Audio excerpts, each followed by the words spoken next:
Hi friends, welcome back to my YouTube channel math versus math.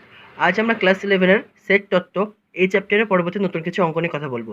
যদি তোমাদের এই ভিডিওটা ভালো লাগে তবে তোমরা অবশ্যই ভিডিওটাকে লাইক করতে পারো, আর যারা আমার এই চ্যানেলে নতুন আছো তারা অবশ্যই এই চ্যানেলটিকে সাবস্ক্রাইব করে দিয়ে পরবর্তী ভিডিও নোটিফিকেশন পাওয়ার জন্য বেল আইকনটিকে প্রেস করে রাখতে পারো। তাছাড়া তোমরা যদি ক্লাস 11-এর গুণোত্তর প্রগতি এই চ্যাপ্টারের অঙ্কগুলো দেখতে চাও তো আমার আর একটা চ্যানেল আছে ম্যাথ ভার্সেস ম্যাথ 2, সেখানে গিয়ে দেখতে পারো। তার লিঙ্ক তুমি ডেসক্রিপশনে পেয়ে যাবে। তো চলো আজ নতুন কিছু শেখা যাক। এইভাবে এই চ্যাপ্টারের 7 নম্বর পার্ট, এর আগে আমি 6টা পার্ট আপলোড করেছি। আগের পার্টগুলো যদি পরপর দেখতে চাও এই চ্যাপ্টারের যে প্লে লিস্ট আছে সেই প্লে লিস্টের লিঙ্ক তুমি ডেসক্রিপশনে পেয়ে যাবে। তো আজ আমরা শুরু করছি সংক্ষিপ্ত 4 দাগের অঙ্ক। কি বলছে দেখাও যে n সংখ্যক পদ বিশিষ্ট কোনো সসীম সেট এ সূচক সেট 2n সংখ্যক পদ বিশিষ্ট হবে। তো চলো প্রথমে আমরা কিছু বেসিক কনসেপ্ট জানবো, তারপরে এই অঙ্কটার প্রমাণে যাব। প্রথমে কিছু কথা জেনে নাও। নোট বলে যে আমি দুটো পয়েন্ট দিয়েছি 1 আর 2, এটা খুবই ইম্পর্টেন্ট। কী কথা? শূন্য সেট, যেটাকে আমরা 5 দিয়ে ডিনোট করি, সব সেটেরই উপসেট। আর 2 নম্বরে কী লিখেছি, একটি সেট নিজেই নিজের উপসেট। এই দুটো কথা খুব কাজে লাগবে, ঠিক আছে? এবার আমাদের কি বলেছে, সূচক সেটের একটা কনসেপ্ট এরা বলেছে। তাহলে সূচক সেট কাকে বলে সেটা আগে আমরা জেনে নিই। তাহলে সূচক সেট কাকে বলে? যে সেটের পদসমূহ একটি প্রদত্ত সেট এর সকল উপসেট, তাকে প্রদত্ত সেটের সূচক সেট বলা হয় এবং একে পি অফ এ প্রতীক দ্বারা প্রকাশ করা হয়। ঠিক আছে, এটা চলে গেল তোমার বেসিক কনসেপ্ট। এবার আমরা প্রমাণে আসি। এবার দেখো, মনে করো এই একটা সেট। প্রথমে দুটো আমি এক্সাম্পল দেবো, সেই এক্সাম্পল থেকে আমরা কনক্লুশন টানবো। ঠিক আছে, মনে করো এই একটা সেট, এ সেটে তোমার একটাই পদ আছে 1। তাহলে এই এ সেটের কী কী উপসেট হবে? তাহলে এ সেটের কী কী উপসেট হচ্ছে দেখো, আগে আমি প্রথমেই বলেছি কি, শূন্য সেট বা 5 সব সেটের উপসেট। তাহলে এ সেটের একটা উপসেট কী হবে? 5। আর একটা কী হবে? এ সেট নিজেই, আমি কি বলেছি, একটি সেট নিজেই নিজের উপসেট, তাহলে এ সেটটা নিজেই নিজের উপসেট হয়ে যাবে, তাহলে 1। তাহলে এই এ সেটের কী কী উপসেট পেলাম? একটা শূন্য সেট বা 5, আর একটা হচ্ছে এ সেটটা নিজেই। ঠিক আছে, বাট এইটাকে দুপাশে আর একটা সেকেন্ড ব্র্যাকেট দিলাম, তাহলে এটা একটা নিজে একটা সেট হয়ে গেল, বাট এটাকে নাম দিলাম P of A. That is, এটা হলো এ সেটের সূচক সেট। সেখানে দুটো পদ আছে, একটা 5 আর একটা হচ্ছে এ সেটটা নিজেই। তাহলে কি, কোনো সেটে যদি একটা পদ থাকে তাহলে সে সেটে সূচক সেটে তাহলে কটা পদ থাকবে? দুটো, রাইট? তাহলে দেখো, এইবার আমি করছি কি, এ সেটে আমি এবার দুটো পদ নিচ্ছি, 1 আর 2। তাহলে এবার আমি এই এ সেটের কী কী উপসেট হয় সেগুলো আগে আমরা লিখে নিই। এবার আমরা কি করব, এ সেটের উপসেটগুলোকে লিখবো। ফার্স্ট অফ অল আমি কি বলেছি, 5 সবারই উপসেট হয়, তাহলে 5 লিখে দিলাম একটা। এবার আমরা কি বলবো, একটা পদ বিশিষ্ট কয়টা উপসেট হয়? তাহলে এটা একটা পেয়ে গেলাম। এবার 2 দিয়ে আরেকটা, একটা পদ বিশিষ্ট উপসেট পাবো, পেয়ে গেলাম। এবার এই দুটো হয়ে গেল তোমার কি, এক পদ বিশিষ্ট উপসেট। এবার দেখি দুটো পদ বিশিষ্ট উপসেট কী হবে। তাহলে এই এ সেট নিজেই তাহলে নিজের উপসেট হয়, আগে আমি বলেছি। এখন আমরা সেটা লিখে দেবো। এখন দুপাশে যদি দুটো সেকেন্ড প্যাকেট দিয়ে দিই তাহলে এটা এখন নিজে একটা সেট হয়ে গেল না? এখন এটাকে যদি আমি পি অফ এ নোটেশন দ্বারা ইউজ করি, তাহলে এটা এখন কী হয়ে গেল তোমার, এই পি অফ এটা এ সেটের সূচক সেট। তাহলে তুমি দেখতে পাচ্ছ এ সেটে যদি তোমার দুটো পদ থাকে তাহলে এ সেটের সূচক সেটে কয়টা পদ থাকবে? একটা, দুটো, তিনটে, চারটে, দ্যাট ইজ 2 স্কোয়ারটি। ওকে, এখান থেকে কনক্লুশন আমরা জানছি। দেখো, যদি এ সেটে একটি পদ থাকে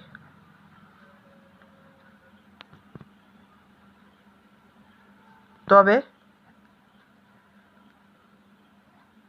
সূচক সেটে থাকবে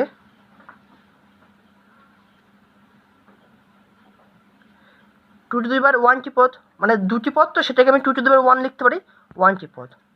ওকে, বাট ঠিক একরকমভাবে এখানে আমি কি লিখব, যদি এ সেটে দুটি পদ থাকে তবে এ সেটের সূচক সেটে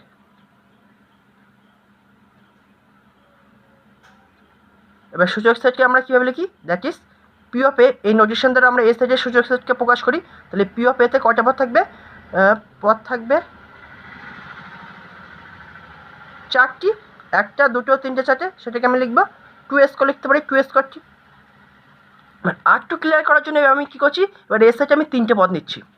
এবার পুরো কনফিউশন ক্লিয়ার হয়ে যাবে। এ সেটে এবার আমি 3টে পদ নিচ্ছি, 1, 2, 3। তাহলে এবার আমি দেখি এ সেটের কয়টা উপসেট পাই, রাইট? তাহলে 5 সবারই উপসেট হয়ে গেল। এবার একটা পদ বিশিষ্ট কয়টা উপসেট পাবো? 1, 2 নিয়ে আর একটা পেলাম,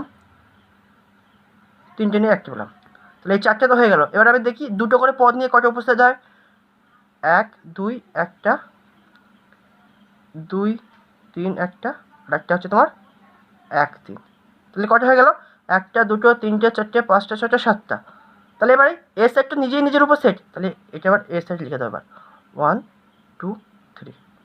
তাহলে এই এ সেটে যদি 3টে পদ থাকে তাহলে টোটাল আমি এ সেটের কটা উপসেট পাচ্ছি? 1টা 2টো 3টে 4টে 5টা 6টা 7টা 8টা। তাহলে এবারে দুপাশে দুটো সেকেন্ড ব্র্যাকেট দিয়ে দাও। তাহলে এর এখন টোটাল একটা সেটের এলিমেন্ট হয়ে গেল ভিতরেগুলো। তাহলে এটা হয়ে গেল কি তোমার এ সেটের সূচক সেট। এটাকে আমরা কী দ্বারা নোটেশন দেবো?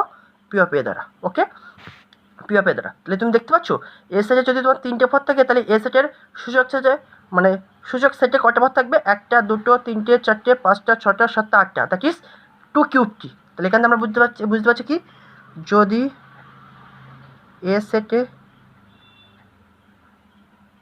3টি পদ থাকে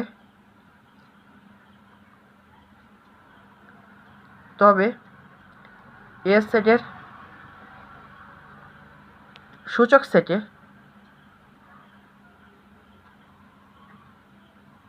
দ্যাট ইজ পি অফ এতে পদ থাকবে 2 কিউবটি।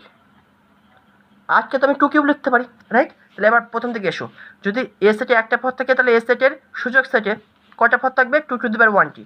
এ সেটে যদি দুটো পদ থাকে তাহলে এ সেটের সূচক সেটে কটি পদ থাকবে? 2 স্কোয়ারটি। যদি এ সেটে 3টে পদ থাকে তাহলে এ সেটের সূচক সেটে কটা পদ থাকবে? 2 কিউবটি। তাহলে আমাকে বলে দিয়েছে কি এ সেটে এখন এনটা পদ আছে, তাহলে এ সেটের সূচক সেটে কটা পদ থাকবে? 2 টু দি পাওয়ার এনটি। এই তো কনক্লুশন থেকে আমরা বুঝতে পারছি। সিমিলারলি দেখো 3টে পদ থাকলে সূচক সেটে পদ থাকবে 2 কিউবটি। তাহলে অতএব যদি এ সেটে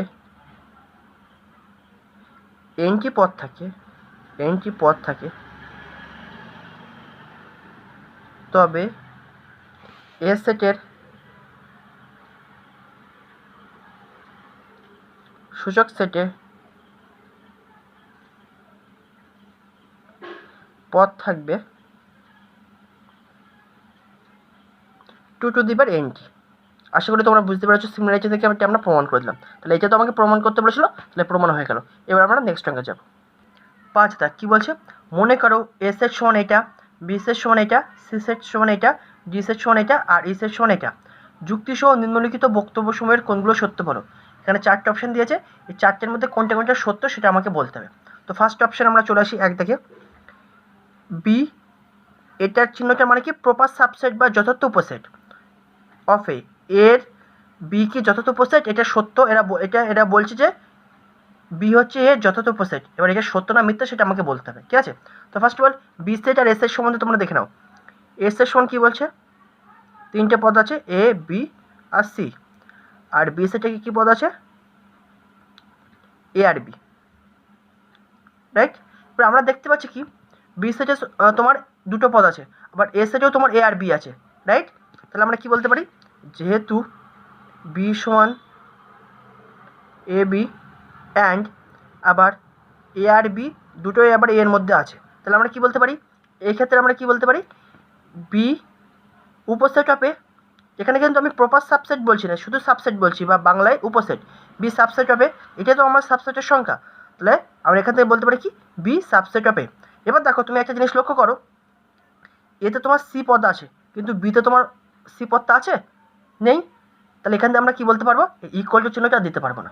তাহলে শুধু হয়ে যাবে তোমার বি প্রপার সাবসেটে, কারণ কি এ সেটে বি এর থেকে একটা পদ বেশি আছে। এর জন্য আমরা কি বলবো? B is a proper subset of A. তো সেটা এবার আমরা লিখে দেবো, যেহেতু সি বিলংস টু এ, কিন্তু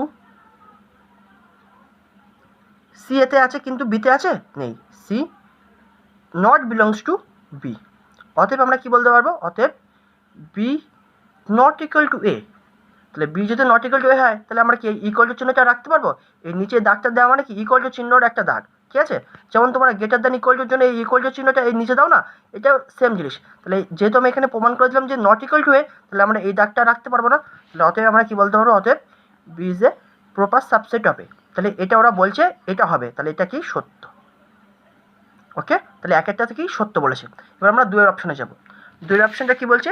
D is a not proper subset of E, D E এর ই ডি এর যথার্থ উপসেট হবে না, ঠিক আছে? তো চলো যেটা বলছে সেটা একবার লিখে নিই। কী লিখেছে ওরা? ডি এরকম লিখেছে ওরা। তোমার এবার পড়তে অসুবিধা হচ্ছে তো তোমরা এটাকে একটু ঘুরিয়ে নাও, এইটা যা এটাও একই ব্যাপার, তুমি চাইলে এভাবেও লিখতে পারো। সেম জিনিস জাস্ট ঘুরিয়ে লিখলাম, তাহলে এর মানে কি ই ডি এর প্রপার সাবসেট হবে না, এটা আমাকে প্রমাণ করতে হবে, মানে এটা ওরা বলছে, এবার এটা সত্য না মিথ্যা সেটা এবার আমরা দেখবো। তো চলো ই আর ডি সেটটা এবার লিখে নিই।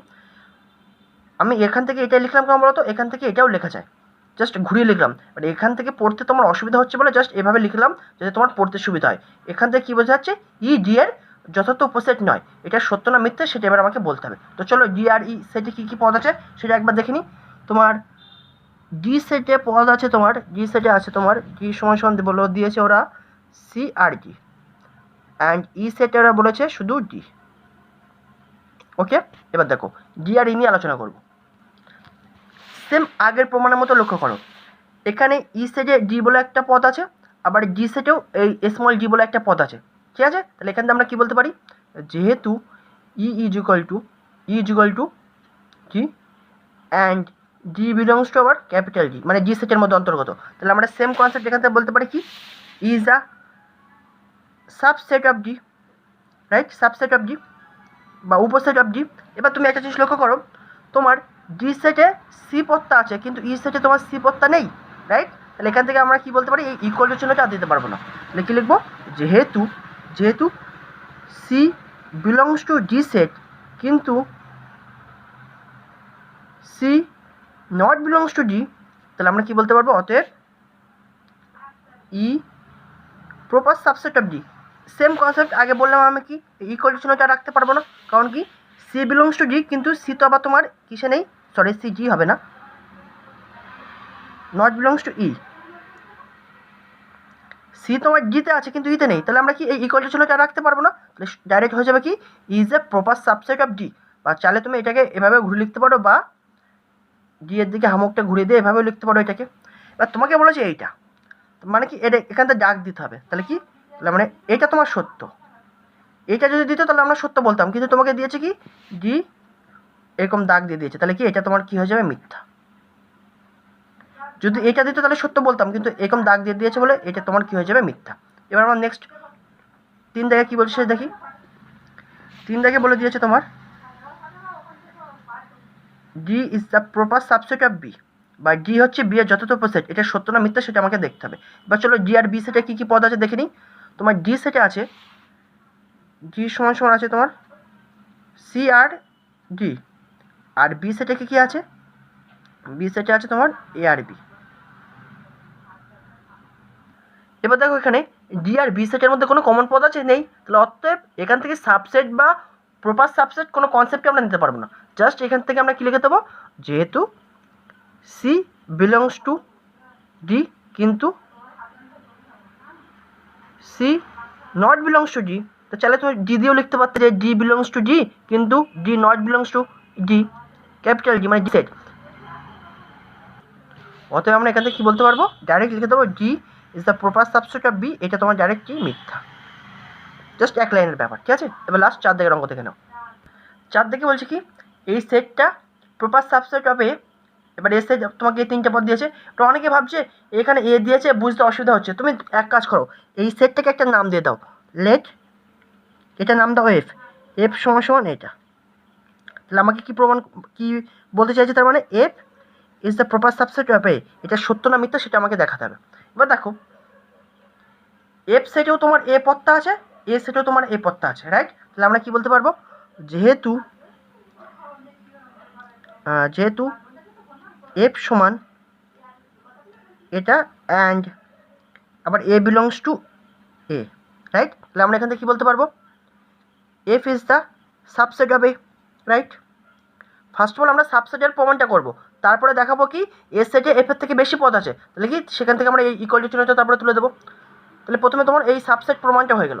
এবার লিখবো যেহেতু বি বিলংস টু এ, চাইলে তুমি সিও নিতে পারতে, কোনো অসুবিধা নেই, বি বিলংস টু এ কিন্তু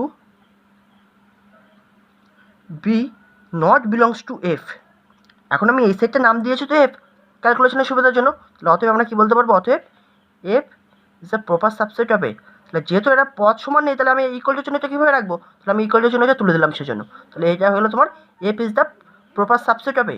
এবার এফ এর ভ্যালুটা বসিয়ে দাও। এফ সমান কী ছিল, বা এফ সমান তোমার এটা ছিল, অরিজিনাল কোর্সে এফ সমান তো তোমার এটা ছিল, তাহলে এখন এটা লিখে দেবো, F is the proper subset of A. তাহলে এটা তোমার কি সত্য। ওকে, তো আশা করি এই পর্যন্ত তোমরা বুঝতে পেরেছো। নেক্সট ভিডিও আবার পরবর্তী নতুন কিছু অঙ্ক নিয়ে কথা হবে। Thanks for watching.